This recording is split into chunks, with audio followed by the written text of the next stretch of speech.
som rád, že som tu mohol tráviť víkend s kamošmi, že sme si zahrali ten hokejbal, ktorému sa tak venujeme a že sa nám podarilo vyhrať aj nejakú tú medailu.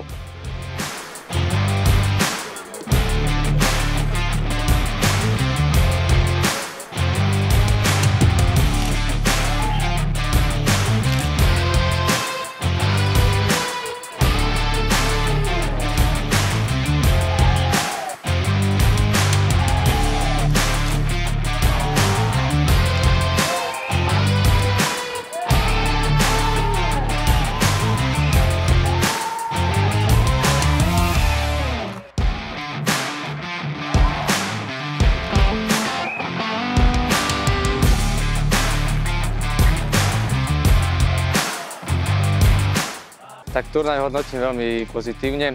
Opäť sme sa tu stretli po nejakom čase všetci, či už ako tým, alebo ako aj ostatní, čo sa tu hrajú. A myslím si, že sa nikto nezranil vážnejšie, nič sa nestalo nikomu, takže super. Partia je to vždycky dobrá, takže na Vranove je to také špeciálne, že každý rok sa na to tešíme, takže hodnotím to vždycky veľmi pozitívne. Tak, úžasný turnaj, super organizácia.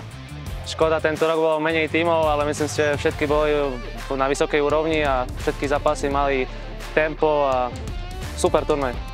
Myslím si, že to bolo skvelé finále, vyrovnané do konca, predĺženie skvelé, šance na obidvoch stranách, brankári podržali, rozhodli na jazdy, čo je lotéria a vyhrali sme.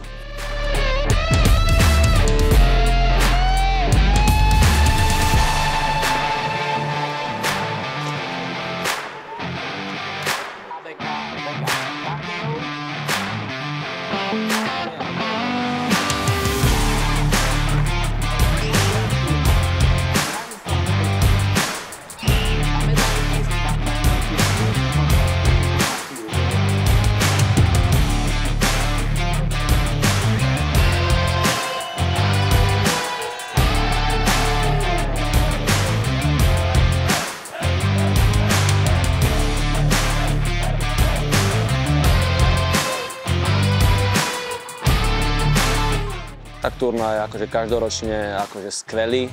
Mali sme tu 9 tímov, čiže bolo tu nejakých 150-170 hráčov, ešte diváci, fanúšikovia, vlastne tie trénerské štáby. Stretlo sa tu opäť akože partia skvelých ľudí a takisto je akože krása na tom, že v tomto letnom období si tu vedeli nájsť ako čas, ako prísť zahrať aj mužskí reprezentanti v hokeji, v hokejbale, majstri sveta, majstri extralíg, ale aj úplní amatéri. A vlastne je to taká zmes a je to krása, ako sa títo vlastne ľudia z rôznych sfér vedia na tie 3 dni spojiť vlastne pre jeden cieľ a vytvoriť skvelú partiu.